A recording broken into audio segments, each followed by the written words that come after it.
সুপ্রিয় দর্শক আসসালামু আলাইকুম। আজ আমি শেয়ার করছি স্পেশাল চিংড়ি মাছ ভুনার রেসিপি। আর এই রেসিপিটা খেতে কিন্তু ভীষণ মজার। যে একবার খাবে সে কিন্তু বারে বারেই এই রেসিপিটা খেতে চাইবে, এমন একটি রেসিপি এটা। আর আজ আমি চেষ্টা করছি খুবই সহজভাবে এই রেসিপিটা শেয়ার করার জন্য।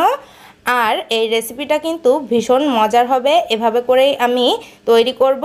আশা করছি আমার আজকের চিংড়ি মাছ ভুনা রেসিপি আপনাদের কাছে ভালো লাগবে। আর রেসিপি ভালো লাগলে প্লিজ আমার চ্যানেলটি সাবস্ক্রাইব করে আমার সাথেই থাকবেন। চিংড়ি মাছ ভুনা করার জন্য এখানে আমি 6 পিস বড় সাইজের চিংড়ি মাছ নিয়েছি। আর এখন চিংড়ি মাছগুলোকে একটু ম্যারিনেট করে নিব। এজন্য প্রথমেই দিয়ে দিচ্ছি স্বাদ মতো কিছুটা লবণ, আর এরপরে দিয়ে দিচ্ছি হাফ চা চামচ পরিমাণে হলুদের গুঁড়ি আর লবণটা দিয়েই এই চিংড়ি মাছটাকে একটু মেখে নিব। চিংড়ি মাছগুলো মেখে নেওয়া হয়ে গিয়েছে। আর এখন আমি চলে যাব রান্নার প্রসেসে। চিংড়ি মাছ ভুনা করার জন্য আমি চুলায় একটি ফ্রাই প্যান বসিয়ে দিয়েছি। আর এখন দিয়ে দিচ্ছি রান্নার রেগুলার তেল। চিংড়ি মাছটাকে আমরা হালকা করে একটু ভেজে নেব। এবারে একে একে ম্যারিনেট করা মাছগুলো দিয়ে দিব। আর মাছগুলো দিয়ে এপিট ওপিট করে 2 মিনিট সময় ধরে একটু ভেজে নিব। মাছগুলোকে ভেজে অনেকটা কড়া করে নেওয়ার দরকার নেই, তাহলে কিন্তু মাছ খেতে তেমন একটা ভালো লাগে না।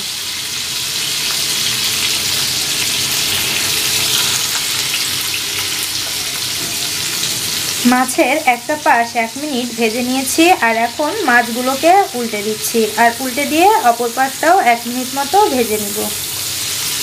মাছগুলো ভাজা হয়ে গিয়েছে। এখন আমি মাছগুলোকে তেল থেকে তুলে নিব।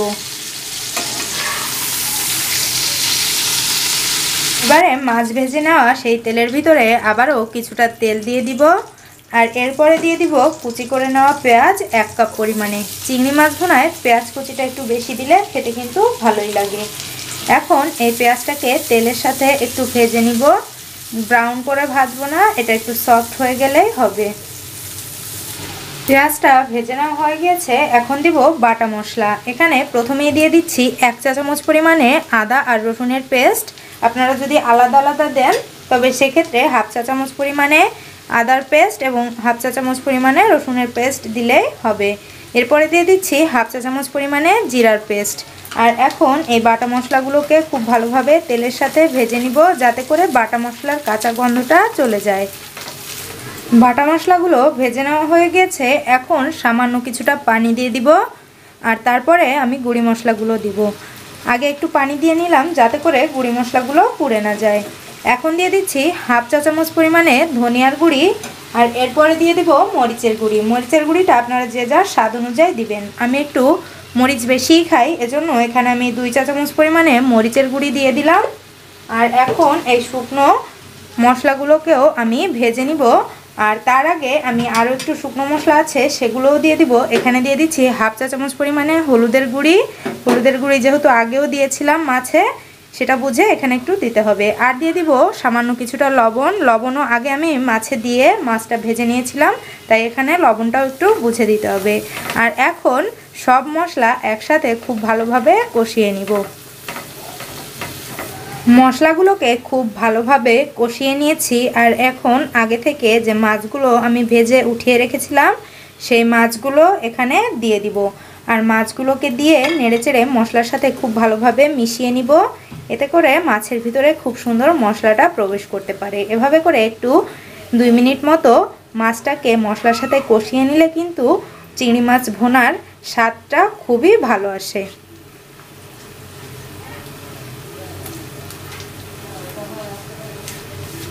চিংড়ি মাছগুলোকে আমি 2 মিনিট মতো একটু কষিয়ে নিয়েছি। আর এখন পানি দিয়ে দিব। আর চিংড়ি মাছ কিন্তু সিদ্ধ হতে খুব বেশি সময় লাগে না, এটা বুঝে একটু পানিটা দিবেন। খুব বেশি পানি কিন্তু দেওয়ার প্রয়োজন নেই। আরও যেহেতু আমরা ভুনা করছি, এখানে তো আমরা আর ঝোল রাখবো না, এজন্য পানিটা একটু বুঝেই দিতে হবে। আর পানিটা দিয়ে এখন আমি ঢাকনা দিয়ে ঢেকে অপেক্ষা করব পানিটা টেনে যাওয়ার জন্য। ফিরে আসলাম 10 মিনিট পরে। আর দেখুন যে পানিটা আমি দিয়েছিলাম সেই পানিটা কিন্তু বেশ অনেকটাই টেনে এসেছে। এখন এখানে দিয়ে দিচ্ছি 4টি আস্ত কাঁচামরিচ। এই কাঁচামরিচগুলোর কোথাও থেকে কিন্তু আমি ভাঙিনি, এগুলো আস্তই আমি দিয়ে দিলাম, এতে করে খুব সুন্দর একটা ফ্লেভার অ্যাড হবে। আর এখন এই কাঁচামরিচগুলোকে দিয়ে হালকা হাতে একটু নেড়েচেড়ে মিশিয়ে দিচ্ছি। আর আরও কিছুটা সময় অপেক্ষা করছি যাতে করে তেলটা উপরে উঠে আসে। আর তেলটা উপরে উঠে আসলে কিন্তু আমাদের রান্নাটা কমপ্লিট।